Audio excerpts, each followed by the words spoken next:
Newton formula for speed of sound. Newton ने try किया कि चलो स्पीड ऑफ साउंड निकालते हैं। तो स्पीड ऑफ साउंड के लिए उसको ये पता था कि अगर कोई बात करता है एयर में तो एक लॉन्गिट्यूडनल वेव मोशन है साउंड। लॉन्गिट्यूडनल का मतलब है कि कंप्रेशन रेरिफेक्शन होगा। हमने भी किया, गैस या एयर में स्पीड ऑफ साउंड क्या होती है, लॉन्गिट्यूडनल के बाय रो। तो उसने भी बोला कि फॉर्मूला के बाय रो। तो इसने ये बताया कि जब पार्टिकल्स पास आते हैं दूर जाते हैं, पास आते हैं दूर जाते हैं, तो न्यूटन ने ये बोला कि जब पार्टिकल्स पास आते हैं तो उनका टेम्परेचर बढ़ जाता है, कंप्रेशन है ना, और जब दूर जाते हैं हवा में तो टेम्परेचर घट जाता है, बढ़ जाता है, घट जाता है, क्योंकि कंप्रेशन एक्सपेंशन हो रहा है।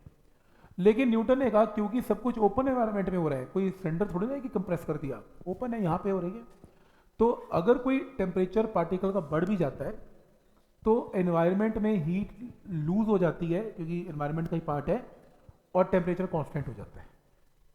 और अगर टेम्परेचर घट जाता है, ठंडे हो जाते हैं पार्टिकल एक्सपेंशन की वजह से, तो एनवायरनमेंट से हीट ली जा सकती है और टेम्परेचर कांस्टेंट हो जाएगा। तो प्रोसेस ओवरऑल आइसोथर्मल है। क्योंकि अगर मैं यहाँ पर अगर बोल भी रहा हूँ तो पार्टिकल गर्म ठंडे तो क्या ही होंगे, आइसोथर्मल है। तो उसने बल्क मॉडल्स आइसोथर्मल कंडीशन में निकाला, और हमने थर्मो में किया हुआ है। आइसोथर्मल में बल्क मॉडल्स की वैल्यू P होती है, और एडियाबैटिक में बल्क मॉडल्स की वैल्यू गामा इंटू P होती है। मैंने करवाया था, चलो फिर भी करना पड़ेगा। बल्क मॉडल्स का फॉर्मूला क्या होता है, minus change in pressure dV by V। Isothermal की इक्वेशन क्या है, PV is a constant, differentiate कर दो, एक बार P बाहर, V के डिफरेंशिएशन, V बाहर, P के डिफरेंशिएशन, और कांस्टेंट की डिफरेंशिएशन क्या होती है, 0। इस टर्म को राइट पे ले जाओ तो ये टर्म आ गई, dV को इसके नीचे ले जाओ, एडजस्ट करो तो ये फॉर्मूला आ गया, और ये फॉर्मूला को क्या बोलते हैं, बल्क मॉडल। तो बल्क मॉडल मैंने प्रूव कर दिया प्रेशर ऑफ गैस के इक्वल है। तो बल्क मॉडल्स की जगह ऊपर यहां पे हमने क्या पुट करना है, P, क्योंकि आइसोथर्मल प्रोसेस में बल्क मॉडल्स क्या होता है, P।